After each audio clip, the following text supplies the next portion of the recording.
네, 마켓 모버입니다.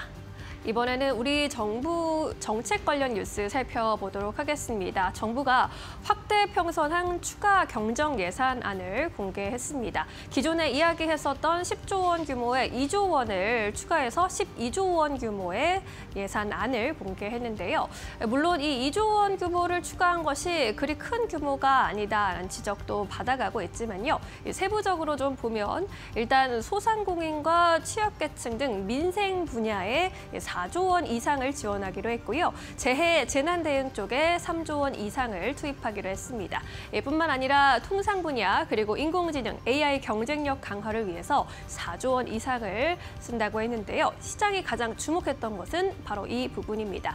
정책 자금을 25조 원 신규 공급한다고 했고요. AI와 반도체 첨단 산업에 2조 원 이상을 지원을 확대한다라는 내용인데 특히나 AI 역량 강화를 위해서 1조 8천억 원을 정부에서 추가로 투입한다라는 점에 시장에서는 긍정적으로 반응하기도 했습니다. 그리고 AI 스타트업 육성, AI 혁신 펀드의 규모 역시 확대할 것이라고 전했고요. 반도체 산업 지원에 5천억 원의 추가 편성 소식도 알리기도 했습니다. 이제 다음 주께 국회에 이 내용이 넘어갈 그럴 예정인데요.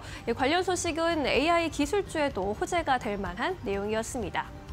이와는 또 별도로 반도체 산업에 대한 투자 계획도 밝혔는데요. 투자 규모를 기존의 26조 원에서 33조 원 규모로 크게 확대를 했습니다. 첨단 산업 경쟁력 지원을 위한 재정 투입 계획이라고 전했는데요. 분야별로 좀 보자면 첨단 전략 산업의 소비장 투자 지원에 21조 원으로 가장 많은 금액을 쓸 것으로 보입니다. 인프라 투자에도 약 5조 원대, 차세대 반도체 개발과 인재 확보 등에도 6조 원대 이상의 자금이 투입될 예정입니다. 세부 대책을 좀 살펴보자면요. 반도체 저리 대출에 3조 원의 추가 공급이 있을 것으로 보이고요. 첨단 전략 산업, 소부장 기업에 특히 투자 보조금의 30에서 50%를 신설한다라는 내용이 주목을 받아가고 있습니다. 특히 반도체 메가 클러스터를 경기 남부 지역에 새롭게 세계 최대 규모로 신설한다고 했는데 이 반도체 메가 클러스터의 송전선로의 지중화 비용 중에 70%를 또 정부가 보조한다라는 방침입니다. 뿐만 아니라 해외 고급 인재 유치 프로그램과 패밀리스 기업에 대한 고성능 테스트 장비 지원 등에도 큰 자금이 투입될 것으로 보이는데요. 이러한 자금이 또 유용하게 잘 쓰일지도 우리가 지켜봐야 할 부분일 것 같습니다. 물론 여전히 미중 정책에 대한 불확실성으로 인해서 우리 증시를 흔들리고 있는 모습이지만요. 이러한 정부 정책이 반도체 분야의 안전지대 역할을 해줄 수 있기를 바라보겠습니다. 지금까지 마켓무버 전해드렸습니다. 네, 이어서 오늘 시장에서 핫한 이슈와 종목들 함께 이야기 나눠보도록 하겠습니다. 오늘도 모셨습니다. 지시인포의 박근호 이사와 함께 이야기 나눠보도록 할게요. 안녕하십니까? 안녕하십니까? 네, 오늘도 시장 이야기 해보도록 하겠습니다. 오늘은 어떤 주제를 두고 이야기를 나눠보면 좋을까요? 지금 바로 주제 만나보도록 하겠습니다. 정책 기대감에 의료 AI 쪽에 대한 기대감이 높아지고 있습니다. 앞서서 심인영 앵커가 전해드렸습니다. 이제 정책 쪽에 조금 더 집중을 해야 될 때가 아닌가 하는 생각이 듭니다. 사실 크게 이슈가 나올 곳이 정책밖에 없기 때문이지 않을까 하는 생각도 드는데요. 투자 포인트 그리고 탑픽 있으신지 질문 드리도록 하겠습니다. 사실 의료 AI 쪽 네네. 이전에 정책 쪽 이야기 해주셨는데 그때 이야기해 주셨으면 정말 좋았을 것 같다라는 생각이 들더라고요. 뭐 어떻게 보세요? 좀 심심하면 한 번씩 나오는 재료죠. 이제 비대면 진료 관련돼서 이게 이제 심심해서 볼 업종은 아닌 것 같아요, 그죠? 네, 맞습니다. 일단 합법화 방안 추진으로 관련주들이 급등을 하고 있는데 실질적으로 일단은 비대면 진료가 사실 지금도 되고는 있거든요. 사실 코로나 때 가장 큰 그렇죠. 관심을 받았던 게 사실이긴 한데.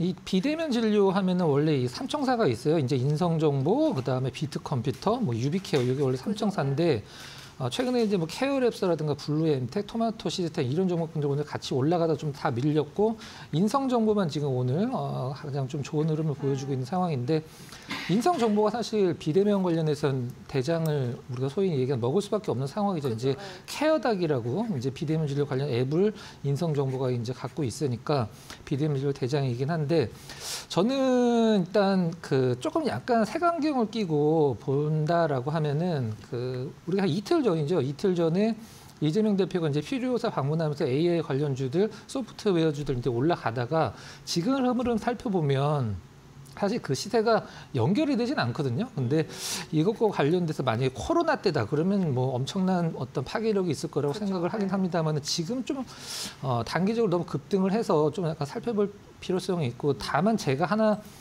이 AI 관련 의료 AI 관련돼서 미국 쪽에서 나는 호재가 저는 더 크다라고 생각을 하는데 미국에서 이제 그 전임상 연구 개발을 이제 안 하고 그다음에 인공지능 플랫폼으로 이제 대체를 하는 걸로 이제 그 어떤 법 제어를 밟아 나가고 있는 상황인데 무슨 말이냐면 이제 임상은 전임상은 이제 동물한테 하는 거거든요. 그다음에 임상 1상은 건강한 사람, 그다음에 2상, 3상은 실제 환자한테 이제 적용을 하는 건데 미국에서 이제 이 전임상 관련돼서 이거를 이제 그 다른 걸로 AI 쪽으로 이제 대체를 한다라고 해서 미국에서 지금 가장 많이 오른 종목이 있어요.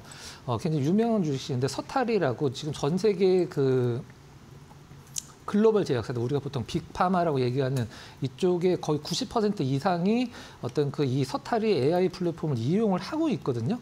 그래서 지금 오늘은 어제는 좀 약간 주춤했습니다만 최근에 한 3일 동안 거의 뭐 50%가 상승할 정도로 이 서탈이가 주가가 굉장히 좀 셌는데 그것과 관련돼서 우리나라에서 좀 약간 비슷한 좀 약간 근사치에 가까운 어떤 모형을 갖고 있는 기업이 신테카바이오인데 신테카바이오가 이제 AI 활용해서 어떤 그 임상시험 플랫폼을 갖고 있는 기업이죠. 사실 우리가 보통 제약바이오에서 임상 1상 들어간 기업들 나중에 이제 약품이 실질적으로 이제 3상 통과해서 나올 때까지 짧아도 15년, 길면은 보통 20년 정도 걸리는데 이 AI 플랫폼으로 그걸 한 반 정도 줄인다는 게 최근의 어떤 흐름인 것 같아요. 그래서 뭐 신테카 바이오, 여타 바이오와 마찬가지로 좀 약간 실적은 사실 뭐 크게 뭐 주가에 영향을 주기는 힘들고 앞으로 이제 어떤 모멘텀이 중요한데 얼마 전에 이제 유럽에서 열린 이제 바이오 스프링 2025에서 그 유효 물질 이제 발굴 플랫폼 이제 뭐 LMVS라고 이제 명명이 된 것 같은데 이게 좀 관심을 좀 많이 받았던 것 같고 실질적으로 이제 미국 신약 개발사와 지난달 24일 날 신약 개발 이제 계약도 했다라고 이제 공지가 나온 부분이 있는데 저는 좀 이렇게 생각을 합니다. 이 어떤 테마가 길게 가려면 정말 엄청난 재료를 갖고 있는 기업이 한 3배, 4배 움직일 정도로 이제 어떤 시장을 좀 이끌고 그 뒤에 2선, 3선에 있는 기업들이 따라서 올라가야지 그 테마가 굉장히 크게 가는 거거든요. 근데 지금은 어떤 기업에 대한 부분보다도 좀 약간 그 표현이 좀 그렇습니다만 재탕 같은 성격의 부분들이 좀 많이 있죠. 하지만 뭐 인성정보 같은 경우에 오늘 일단 시세가 생각보다는 안 밀리고 계속적으로 유지가 되고 있어서 인성정보는 내일 조금 더 추가 상승을 기대를 할 수 있긴 합니다만 다른 종목군들은 웬만한 종목군들 다 밀렸어요. 지금 코스닥 시장도 마찬가지고 거래소 시장도 지금 오후장 들어서 계속 밀리고 있어서 좀 영향을 받은 것 같긴 한데 좀 정리를 하면 미국에 이제 그 서탈이가 계속적으로 간다라고 하면은 이제 신테카 바이오 같은 기업들 따라갈 수는 있습니다. 하지만 이렇게 좀 약간 중간중간에 정책으로 이제 한 번씩 움직이는 종목군들은 일단 좀 약간 짧게 매매를 좀 하시는 걸 좀 권장을 해드리도록 하겠습니다. 짧게 매매라는 게 조금 어떻게 보면 참 어렵겠다라는 생각도 드는데요. 너무 이 어렵죠. 테마 자체가 오래가지 않을 것이다 이렇게 보고 계신 것 같고 네네. 정책적으로는 그렇다면 의료 AI 쪽이 오늘은 움직이는데 네. 오늘 약간 조정받는 것 중에서 보시는 거 있으세요? 원래 의료 AI에 우리나라 대장이 따로 있죠. 루닛이라고. 루닛이랑 뭐 딥노이드, 뭐 맞아. 뭐 뷰노이드. 사실은 그렇죠. 예, 이런 종목군들 오늘 좀 의료 약간 AI 쪽이죠, 그죠? 그렇죠. 원격 진료 네. 쪽보다는. 심심하긴 한데 앞서서 말씀드렸듯이 재료로만 본다라고 하면 이제 전임상을 그 AI로 대체한다라는 게 사실 저는 제일 크다라고 보고 있거든요. 그것과 관련주도 제가 뭐 신테카 바이오를 꼽아드리긴 했습니다만은 몇 개 종목이 좀 더 있어요. 그리고 뭐 그러니까 이제 이사님께서는 정책보다는 그냥 의료 그 자체에 집중을 하시는 거네요. 네, 저는 그게 조금 더 저는 약간 낫다라고 보고 테마와 있습니다. 정책을 네. 약간 곁들여서 질문 드리려고 했는데 네. 비트컴퓨터 같은 경우에는 사실 오늘 의료 AI 쪽으로도 올라가긴 하지만 네. 이게 이제 뭐 남북 경협주랑도 약간 연결돼 있지 않습니까? 네네. 이런 것들은 어떠세요? 글쎄요, 뭐 조금 더 지켜보긴 해야 되긴 하겠습니다만은 가장 중요한 거 이제 아까 같이 움직인다고 말씀드렸던 인성, 그다음에 유비케어, 비트 세 개 같이 움직이거든요. 근데 오늘은 인성이 가장 세긴 한데 그건 조금 더 지켜보고 말씀을 드려보도록 하겠습니다. 역시 위험한 거 딱 피해 가시는 네. 이사님입니다. 의료 AI 쪽이라든 정책 쪽은 워낙 또 순환이 워낙 빠르기 때문에 급하게 들어가기에는 약간 좀 위험하지 않을까 하는 의견 듣고 왔습니다.